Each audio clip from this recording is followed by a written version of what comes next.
My, Go ahead. okay. My name is Gary Rutkowski. Today is February 24th, 2000. I'm in Brentwood, California, and today I will be interviewing writer-producer Larry Rhine. It's good, Gary. Okay, let's start at the beginning. Can you tell me your name at birth? My name at birth? Mm-hmm. Well, I was too young to hear it, but they tell me it was Larry Rhine. Okay. I was introduced here as a writer-producer, and I'm not a producer. The only thing I have produced are two children, Bob, who is a writer-producer, and Vicky, who's a kindergarten teacher and catches colds from 5-year-olds. Did you have any nicknames?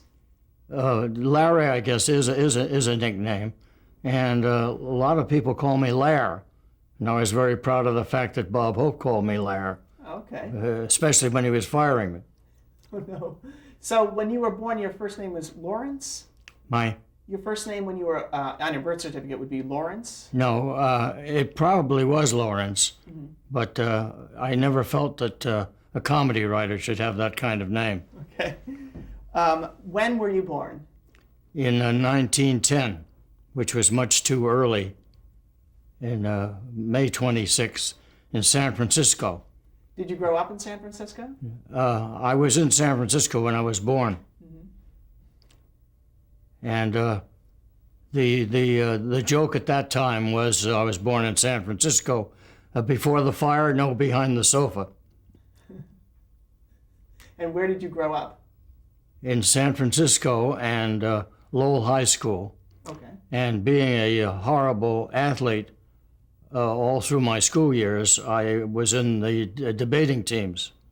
And I started out at Lowell on the freshman debating team and the regular debating team, and I found out at that time that publicity was not my strong point, because the first notice of my being appointed to the debating team was Larry Rhino, and the kids were all saying, "Hey, Rhino, how are things at the zoo?" and so forth for quite some time.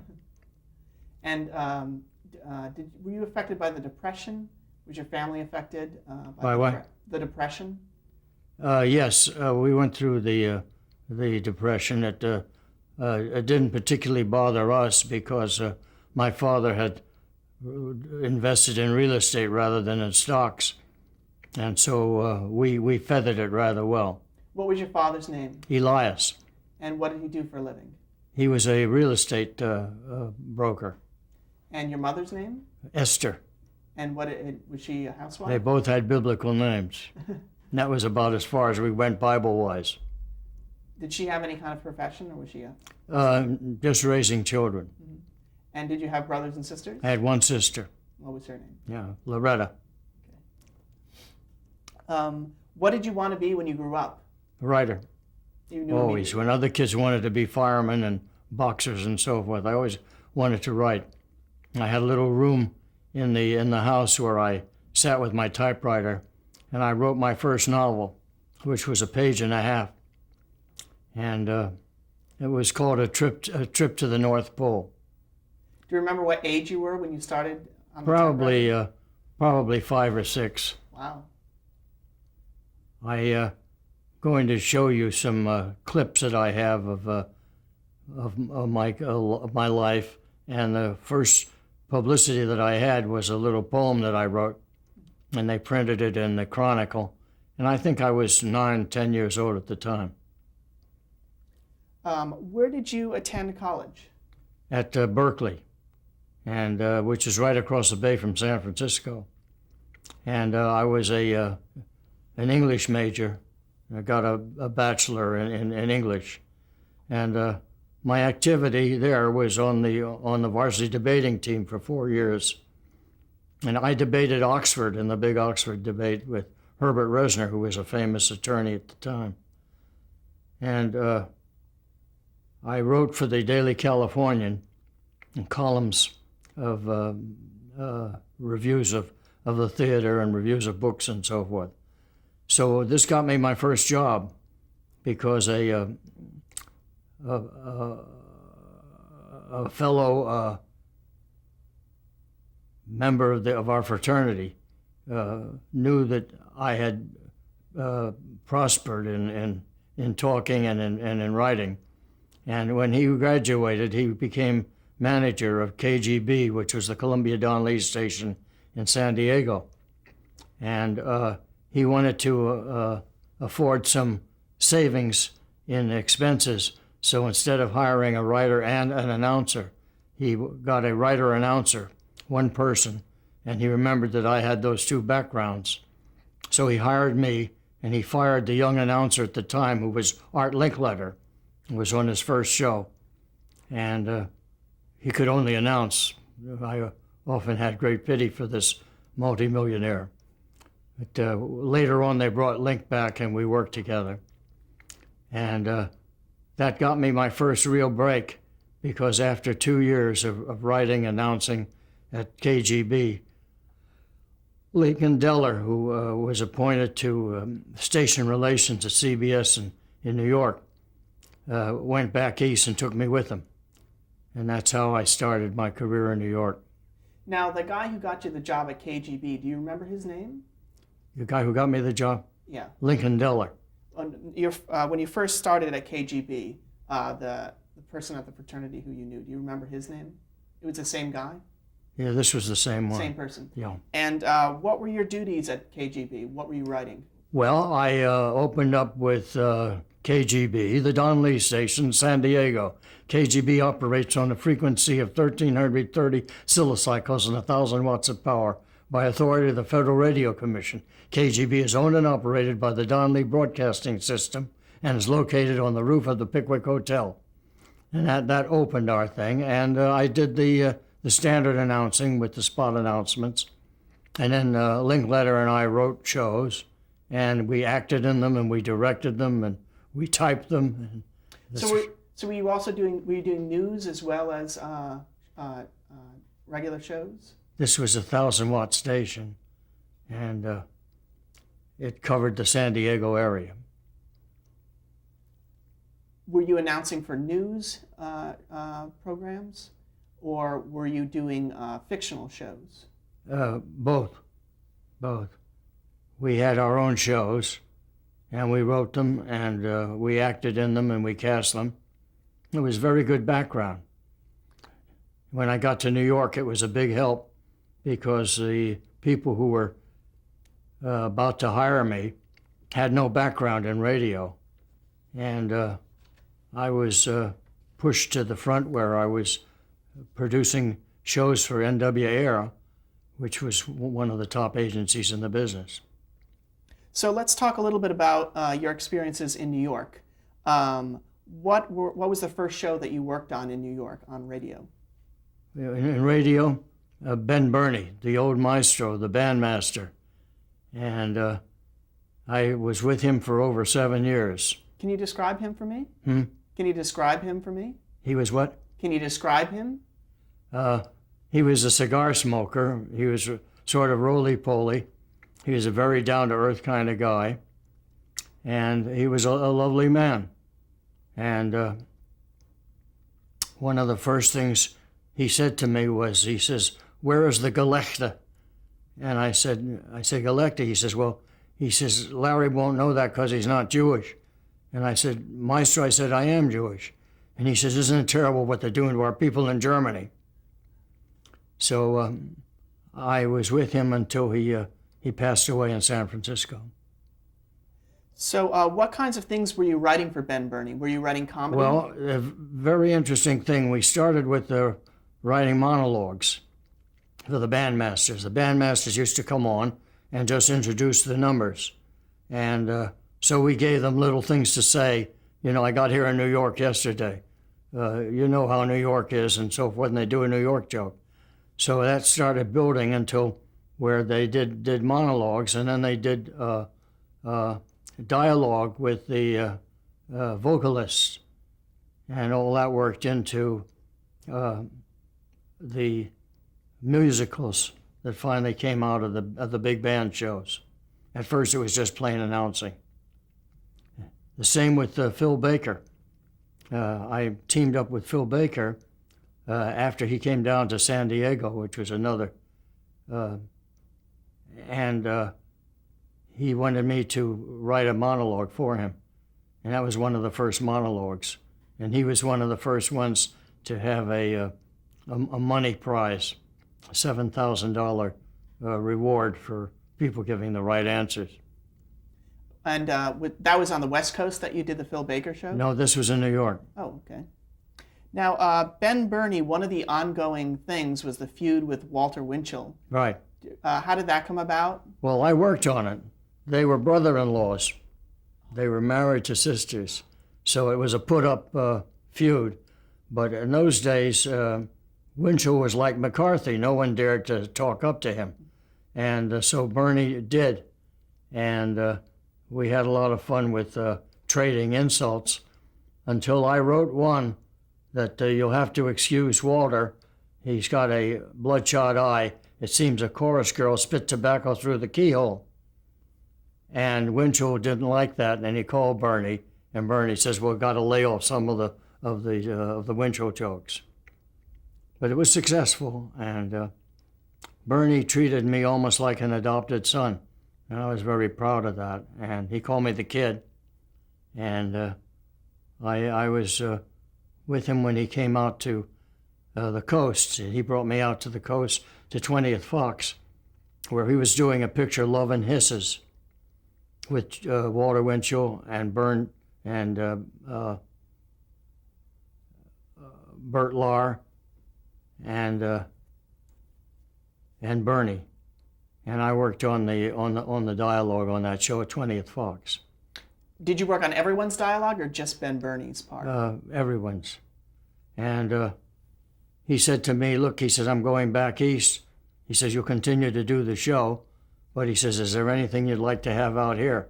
He thought I probably meant a girl, and I should have, but I said, "I want to work in a movie studio."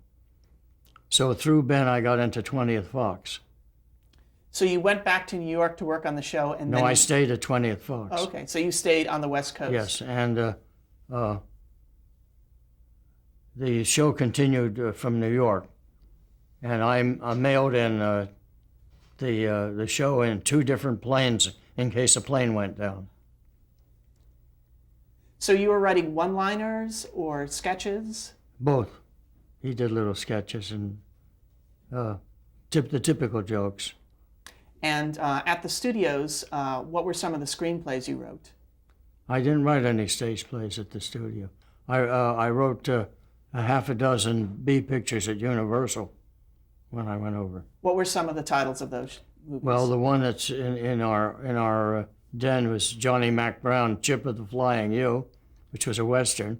That's Chip, C-H-I-P? Chip. And the Flying U was the brand of the ranch. It was a U with wings on it. So, and Johnny Mac was an Alabama All-American and was very popular at the time.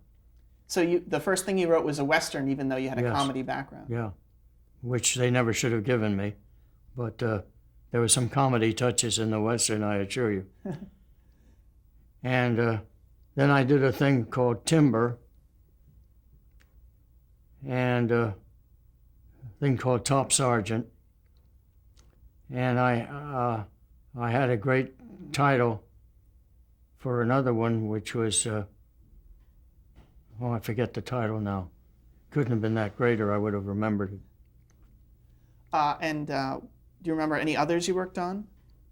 There was one with Lupe Velez, 6 Lessons from Madame Lazanga. Yeah, that was based on a story that I sold them called They Dance in Havana, which was referring to the craze for Latin dancing, tango and the rumba and so forth.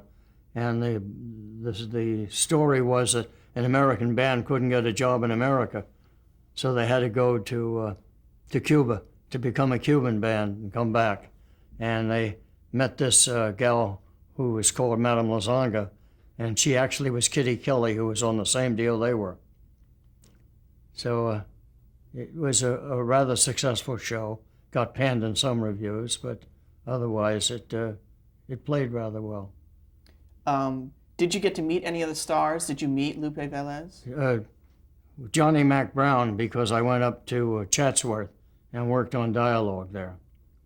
And Johnny became a kind of a good friend. And when I was writing Chip of the Flying U, I was trying to think of the word for colt, that the horse's colt ran after the horse and so forth, and I couldn't think of it, and it was 3 a.m. So I typed in horse's baby, and it went to Mimeo and went up to Chatsworth. So when I went up there, Johnny Mac was practicing twirling the gun, and he said to me, "How's the horse's baby?" So years later, Johnny Brown had his comeuppance, and he was a maitre d' out at a restaurant in the valley. And Hazel, my wife, and I went out there. And I said to Johnny, I said, "After all these years, I don't know whether you remember me or not." He says, "The horse's baby." So how were writers treated in Hollywood, screenwriters on the lot? Well, we were treated rather well. I was very friendly with Cliff Work, who was the head of the studio. And for some reason or other, they treated me rather well, invited me to their parties and so forth. And Jack Gross was my producer, and he saw to it that I got assignments one right after the other. And I worked with Ben Chapman, who was another All-American halfback from Alabama. Did you meet any of the higher-ups at 20th Century Fox? Not really. We saw them, but we didn't meet them personally. Those were the days when you went to the commissary, and they had the gold room, and where the Tyrone Power and all the big people were, and the hoi polloi were out in the regular commissary. And Harry Revel, who was one of the team of Gordon and Revel, famous music writers, they wrote the Shirley Temple songs and so forth, came out into the regular dining room, and he says, "You're the new boy here." And I said, "Yeah." He says, "Are you a single boy?" And I said, "Yeah." He says, "I want you to come out my house and meet my sister." So I got into that whole group, which included a lot of the named people from 20th. I had an interesting experience at 20th with Darryl Zanuck, and that is that my first assignment was a Zanuck story, and I didn't like it. So I figured it was not too good a story to write a treatment on. So I wrote a treatment, and I also wrote a memo saying why I didn't think it was a good story. So my producer, a kindly old gentleman, called me in, and he said, "You know, Zanuck is the head of the studio." And I said, "Yeah." He says, "He's also a writer in his own right." And he said, "You don't want me to turn this in, do you?" I said, "Yeah, I think he should have the benefit of my opinion." So it was turned in. And later on, several weeks later, I was taking out his secretary, a girl named Bess Behrman, lovely person. And she said, "You know why you're still at the studio?" And I said, "No." She said, "Well," she said, "I turned in that memo." She says, "And Zanuck came storming out into my office. He says, 'Who wrote this?' And I said, 'The new boy.' And Zanuck says, 'Keep him.'" Do you remember the name of that movie that you were writing? No, I don't. It was a show where they had what were called Uncle Dons in those days. Uncle Dons were on the radio with children programs, and his Uncle Don was a drunk, and I thought it was bad to have drunks work with children. So I was so right that they later did it with W.C. Fields. So did they, the treatment you wrote, though, really was based on that story? Yes. You did it as. Yes. Okay, I want to move on to one story that you mentioned to me earlier was where you had met Edward R. Murrow. Can you tell me that? Lincoln Diller, who was head of the radio station in San Diego, became one of the top men in station relations at CBS. They're the ones that took care of the network-owned stations, and he negotiated for the sale of KNX out here to CBS. So I told him I wanted to meet Murrow, because Murrow was replacing the CBS man in Europe, who Caesar Searchinger, who was coming back here, and Murrow was going over with the team. Now, this was just before the war. So I had this meeting with Murrow and made a pitch to go with him, that I had the writing background and the announcing background. And he said, well, the one thing that you don't have, I want someone that knows 2 or 3 European languages. So I came very close to going over with him to that famous This Is London broadcast. And all the people that went over there became quite famous. What was he like in person? Was he intimidating?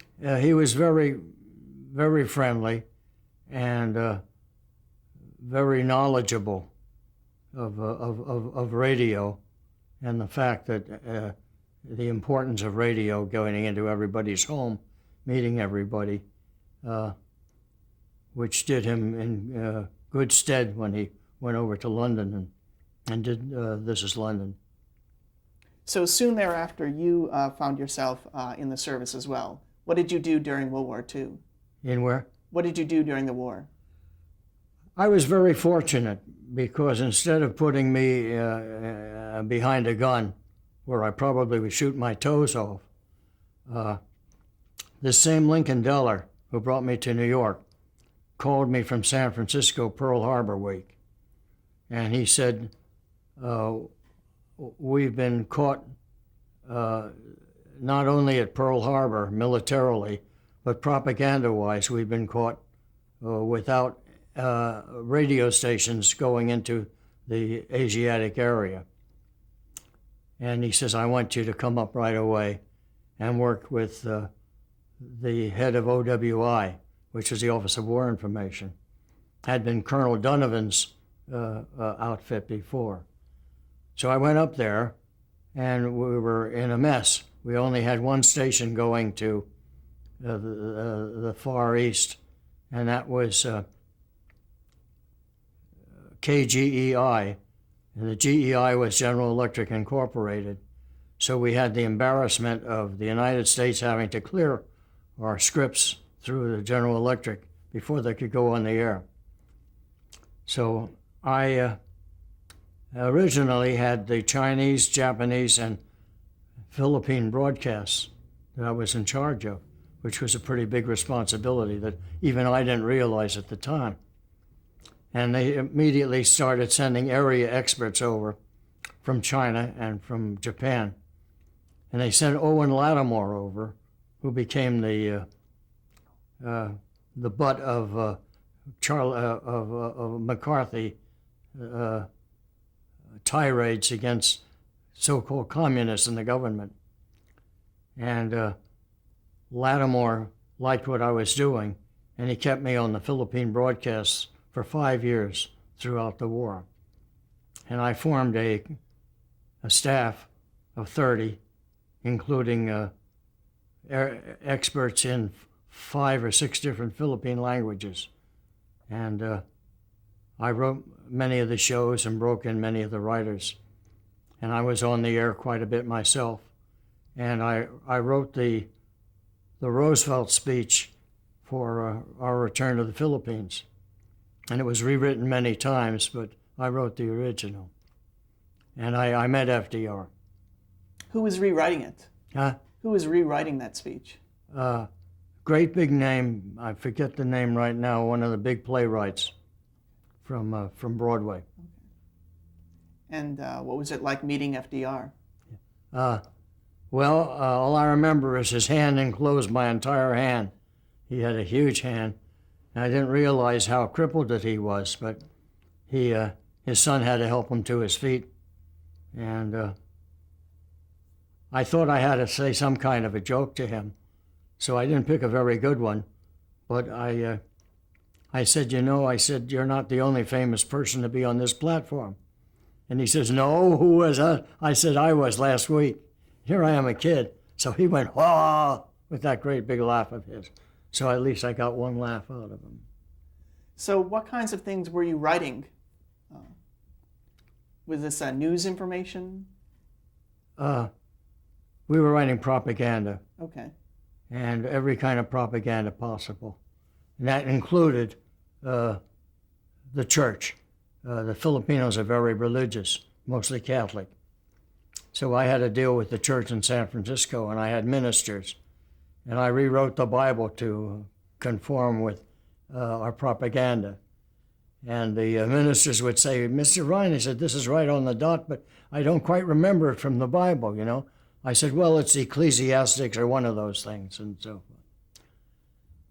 And we wrote newscasts, and we wrote them in Tagalog and the languages of the Visayan Islands and Moro Sulu and Ilocano and Samarledi Visayan, and they went out in all these languages. And when I was called back to Washington to the State Department to explain why we were doing these things, I said, if the Japanese are not translating all of these languages every day, we're able to get in information that is not available to them. And what was your connection with the president of the Philippines and the other? Well, I had a seat with the Philippine Commonwealth government in Washington, D.C., and I became very close to Manuel Quezon, who was president of the Philippines. I first met him in San Francisco, where they had taken him out of the Philippines, and they took the vice president, Sergio Osmeña, also out of the Philippines, and they took Carlos Romulo, who was like a Secretary of State, out of the Philippines, so they wouldn't fall in the hands of the Japs who were marching down from Bataan to Corregidor. And Wainwright was left in charge of Corregidor to be captured by the Japs, and MacArthur was taken to Brisbane with Quezon and the group. Quezon then flew to San Francisco, and I'm very young. This was a long time ago, and I just didn't realize the import of what I was doing. But in later years, I've realized that I was actually the liaison between the United States and the Philippines for propaganda. There was no one else doing it. There was no book on it. There was no background in it. We'd never done it before. And I just plunged into it as though it was an assignment. And I went to Quezon, who was at the Fairmont Hotel, and I introduced myself, and I said, I'm with OWI. And he says, alphabet soup, ABC, CBS, NBC. He says, I said, this is different, sir. I said, we are in touch with the Philippines. We're broadcasting to the Philippines every day. And the Japanese are saying you have left your people, that you have run away. And I have to get you on the air today. He says, I have no script. I said, yes, you do, sir. And he looked at it, had the little pince-nez glasses. He says, by golly, he says, this is better than I could do myself. And Okay, we're going to cut tape here, and we're going to start again in a minute.